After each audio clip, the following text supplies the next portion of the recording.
Dalam situasi global yang semakin tidak pasti, Indonesia dituntut tidak hanya reaktif, tapi juga bisa mengambil langkah yang taktis dan strategis. Indonesia perlu menyiapkan langkah antisipatif, baik dari sisi keamanan maupun ekonomi. Kita masih membahasnya bersama Kepala Lab 45, Jeleswari Pramodawardhani, dan ekonom senior Indef, Afiliani. Bu Afi, kan dalam membuat kebijakan, nggak hanya kita lihat dari satu sisi saja pemerintah, tapi kita lihat juga ada banyak faktor, investor, dan juga bagaimana data sebenarnya dari lembaga pemeringkat internasional. Di mana posisi kita sekarang? Iya, jadi memang kita juga harus melihat dari sisi berbagai hal ya, termasuk kan Standard & Poor's sama dua lembaga rating ini kan mengatakan proyeksi akan menurunkan. Ya itu artinya apa? Mereka belum punya keyakinan terhadap, terutama adalah fiskal, karena mereka ini banyak investor yang membeli obligasi pemerintah gitu ya. Nah artinya apa? Artinya pemerintah tidak bisa hanya percaya diri bahwa kita udah bagus-bagus aja, nggak akan mungkin di atas 3%. Tapi kan mereka punya hitungan tersendiri. Nah oleh karena itu mungkin di sini adalah pemerintah perlu menyampaikan hal yang sebenarnya gitu. Karena kalau mereka persepsinya seperti itu, pasti mereka punya hitungan dong. Nggak mungkin mereka mengatakan menurunkan itu tanpa hitungan ya. Karena apa? Dampaknya itu akan buruk. Kalau ini terjadi, pasti suku bunga akan naik lagi. Yang tadinya kita harap turun jadi naik. Satu itu. Yang kedua, kalau mereka tidak percaya, mereka akan tarik dana asing. Artinya apa?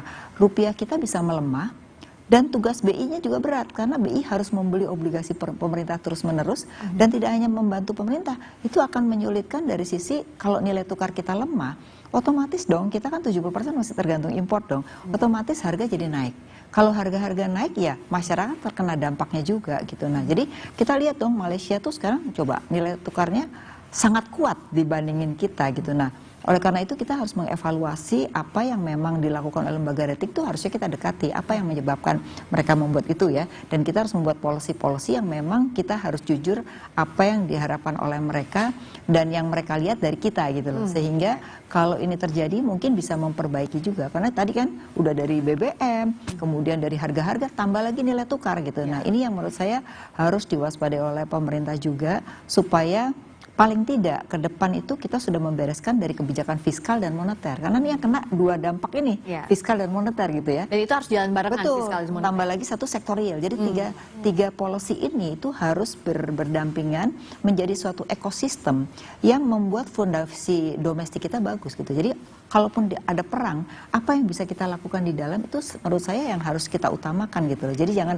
cuma menenangkan saja di luar gini kita tenang, nggak gitu. Tapi kita tenang dengan kebijakan yang seperti apa gitu. Termasuk kalau misalnya dalam jangka dekat ini selain subsidi WFH saja untuk mengurangi konsumsi energi itu nggak cukup hanya untuk pintu masuk saja. Betul, menurut saya kalau WFH ini kan inginnya untuk energi ya, tapi itu seberapa besar sih itu nggak terlalu besar menurut saya.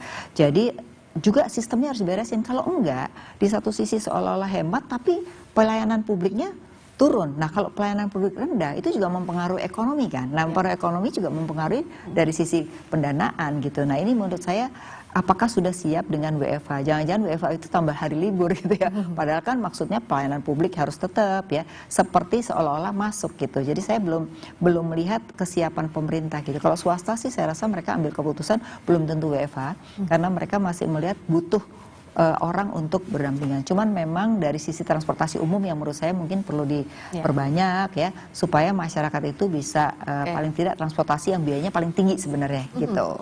Nah kalau Bu Dani, sebenarnya apa yang masyarakat harus diberitahu secara gamblang biar kita bekalnya cukup dibandingkan yang negara-negara Asia Tenggara yang kondisinya lebih baik saja mereka sudah bersiap lebih awal.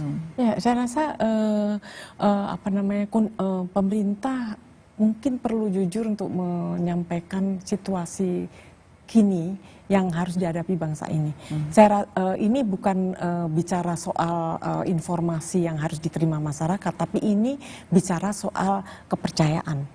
Jadi jangan sampai rakyat itu meraba-raba apa sebenarnya yang sedang terjadi.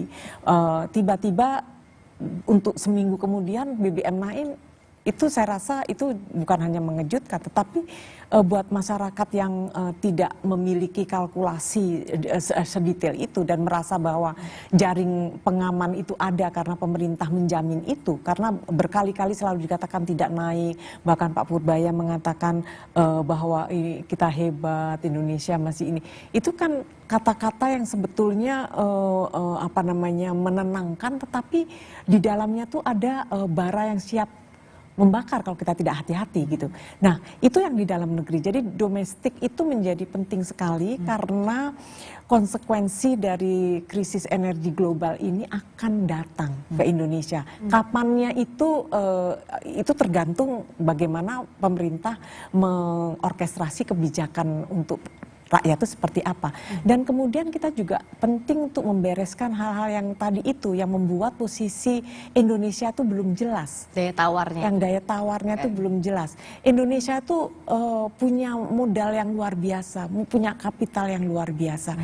Dia anggota G20, dia memiliki 280 juta penduduk dan lain terletak di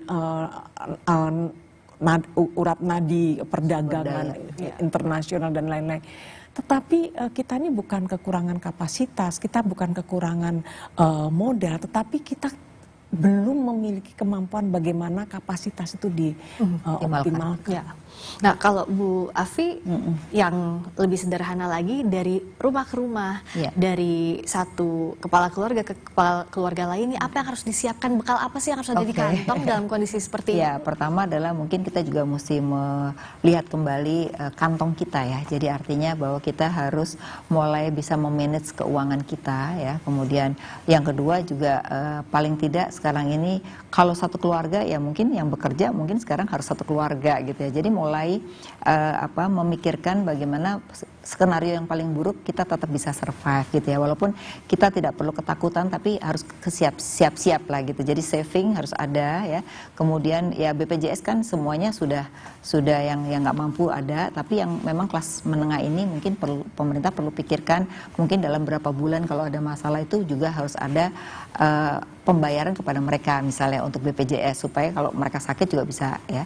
Kemudian kalau kita waktu COVID kan dalam 3 bulan mereka dapat misalnya uang saku. Nah, saya rasa perlu dipikirkan. Jadi nanti juga harus siap-siap dengan perpu kalau seandainya dibutuhkan gitu ya. Nah, paling nggak kalaupun nggak terjadi nggak apa-apa, tapi paling nggak kita udah punya strategi gitu ya. Jadi kalau di dalam perbankan tuh ada namanya manajemen resiko. Dalam manajemen resiko itu kita punya beberapa pilihan. Jadi kalau ada ini pilihannya ini, kalau ada asumsi lain pilihannya yang lain. Nah, kita ini belum punya itu. Selalu ketika ada sesuatu langsung statement pemerintah itu kayak seolah-olah ini bakal terjadi gitu. Nah, harusnya tidak. Ketika itu belum terjadi, kita sudah harus punya pilihan-pilihan kebijakan. Nah, mungkin kita harus merubah pilihan kebijakan kita. Jadi nanti juga ke depan tidak kepada rule based, tapi juga pada principle based. Jadi semua itu nggak diatur pada birokrasi, tapi bagaimana bisa mengambil keputusan dengan cepat gitu. Kenapa kita bahas holistik dari sisi ekonomi, dari sisi juga keamanan, secara geopolitik, agar judul kita ini semoga tanda tanyanya hilang.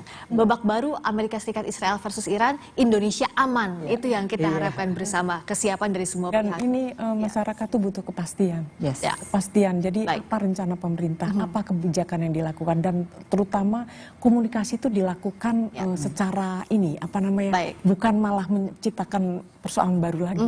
Kepastian untuk semuanya agar tadi Indonesia aman di tengah ketidakpastian global. Terima kasih Bu Dhani, terima kasih Bu Afiliani sudah hadir di Rosi kali ini.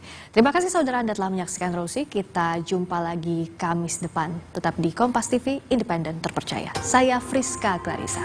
Sampai jumpa.